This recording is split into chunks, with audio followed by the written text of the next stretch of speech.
A Toolbox Production with Baba Yaga Pictures.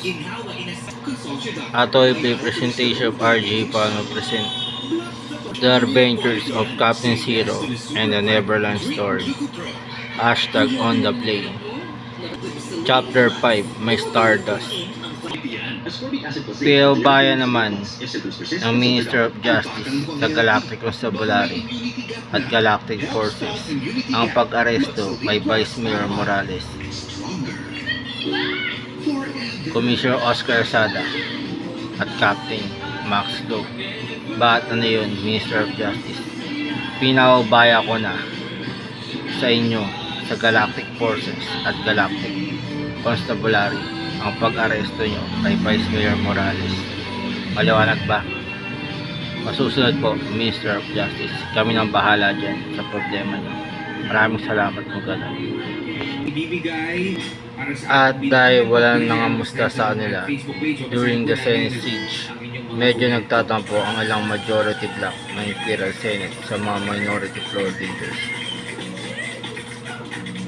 At dahil walang nangamusta sa atin during the Senate siege, medyo nagtatampo ang ilang minority bloc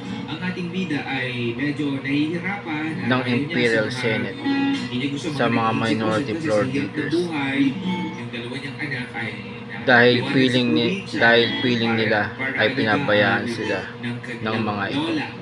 Mabigat sa kanya, hindi daw siya makatulog kaso kasi nagkasakit na kaya pala naging medyo naging emotional sila kanina sa Senate session. Oo, dahil doon. Kaya pala. Ayan, alam na namin ang sagot kung bakit naging emotional sila kanina sa Senate session. Pero pabayaan na natin ang usapin na yan sa kanilang dalawa. Tama. Kung pati sila makaranas ng nag-hire naman si Grandma Tarkin ng ilang bounty hunters para manmanan ang araw-araw na pamumuhay ng mga minority floor leaders.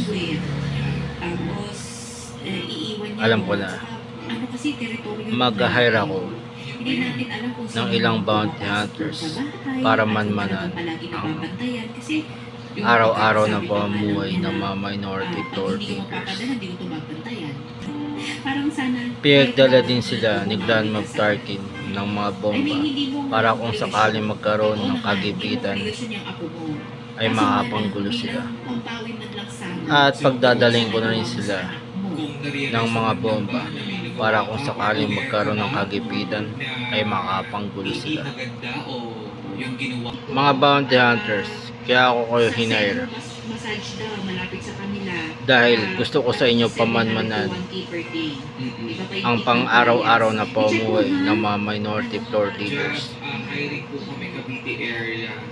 At pagdadaling ko na rin kayo ng mga bomba para kung sakaling magkaroon ng kagipitan ay makapanggulo kayo. Maliwanag ba? Opo, Grandma Tarkin. Okay, good luck sa inyong mission. Sana magampalan yung maayos to. Sige po, Grandma Tarkin. Pero narinig ito lahat ng AD camp ni Tarkin. Kaya napilitan siyang magsumbong sa Galactic Constabulary. Kaya agad nalaman nila Commissioner Oscar Sada at Captain Max Lo. Ito. Buti na lang. Lahat ng usapin nila sa kabilang kwarto ay narinig ko. Kaya mapipilitan na akong magsumbong ito sa Galactic Constabulary para malaman nila kung ano ang plano sa kanila ng Empire. Kaya agad nalaman nila Commissioner Oscar Sada at Captain Max Lo kung ano ang plano ng Empire sa kanila.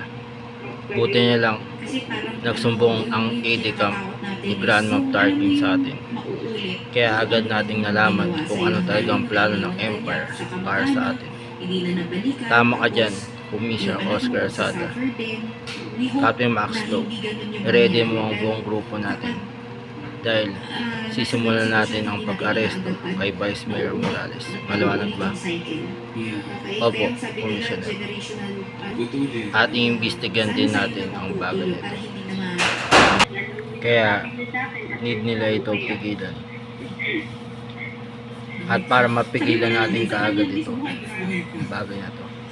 Masusunod po, Commissioner. Nais naman takasan ng mag-asawang Kaylan, Erso at Lira ang kanilang buhay imperial scientist. Kaya napilitan silang sumama sa ginagawang pangangaral ni Soguerera tungkol sa extreme doctor. Lira, bakit tayong Kaylan? Nais ko sanang takasan natin ang ating buhay imperial scientist. Ang gagawin natin, mga mapipilitan tayong sumama sa ginagawang pangangaral ni Soguerera tungkol sa extremist doctrine. Okay, sige. Sasabihan ko siya na sasama na tayo sa kanila para makapagsimula ng panibagong buhay. Buti lang naliwanagan ang mag-asawang Kaylan at Lira sa mga pagkalaban ko at gusto nilang sumama sa akin sa ginagawang pangangaral